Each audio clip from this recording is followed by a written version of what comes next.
will not accept contaminated Chinese fertilizer, Sri Lanka's Director General of Agriculture affirms.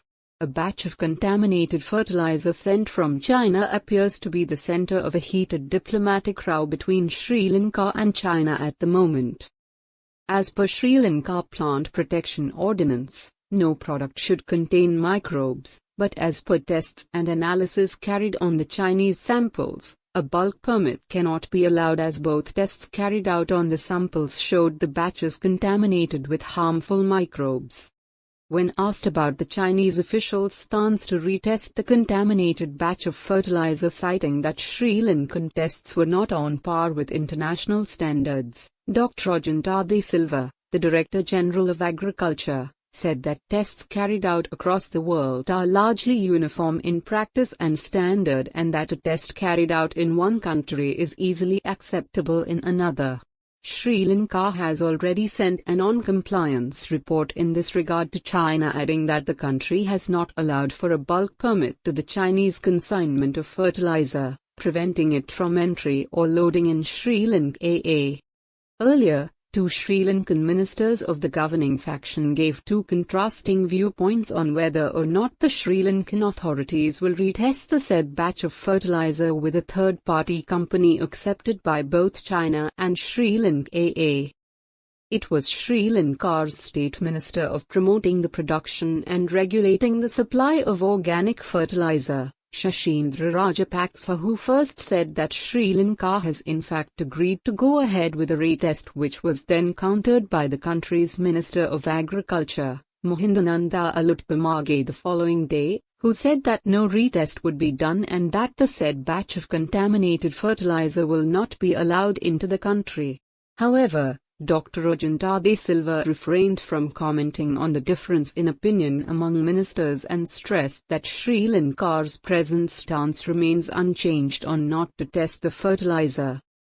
Just a few days ago, the Chinese embassy issued a statement saying that the People's Bank of Sri Lanka was blacklisted by the Economic and Commercial Office of the Chinese Embassy in Sri Lanka for failing to make the payment for the said batch of fertilizer according to the letter of credit and the contracts between two parties. However, People's Bank said that it is bound by an enjoining order issued by the Commercial High Courts of Sri Lanka with regard to the trade transaction in question, which precludes the bank from processing the payment, and any and all future course of payments will be done as per the directive of courts. When questioned about the Chinese embassy's move to blacklist the People's Bank of Sri Lanka for failure to pay the agreed amount as per contract terms, Dr. Ajanta De Silva said, "I don't think Sri Lanka has dishonored the contract at any time. What I feel is the Chinese supplier has done the dishonor to the contract by sending fertilizer that contains microbes. They have breached the contract."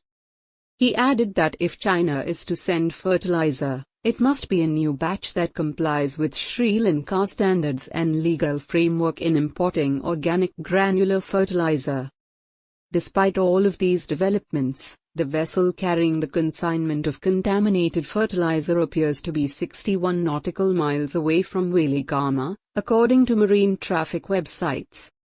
It is reported that the Hippo Spirit, the ship carrying Chinese organic fertilizer, did not return to China after the first samples were rejected by Sri Lanka.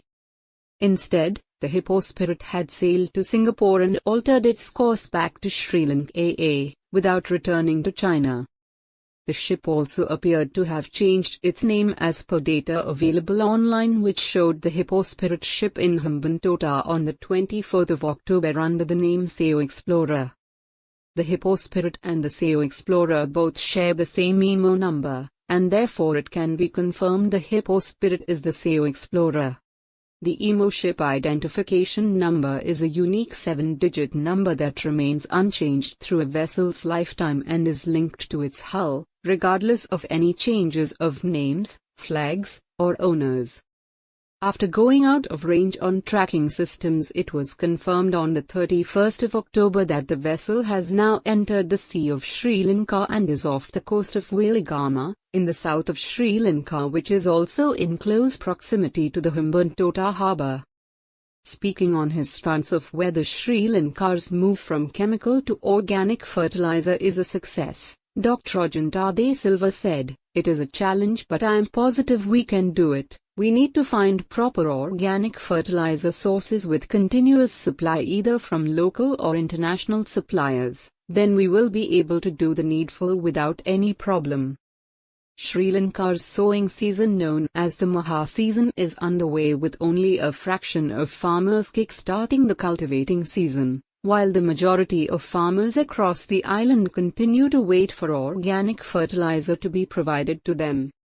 Many farmers across the island have been engaging in protests for months over the ongoing fertilizer crisis, which has now turned into a diplomatic spat between China and Sri Lanka.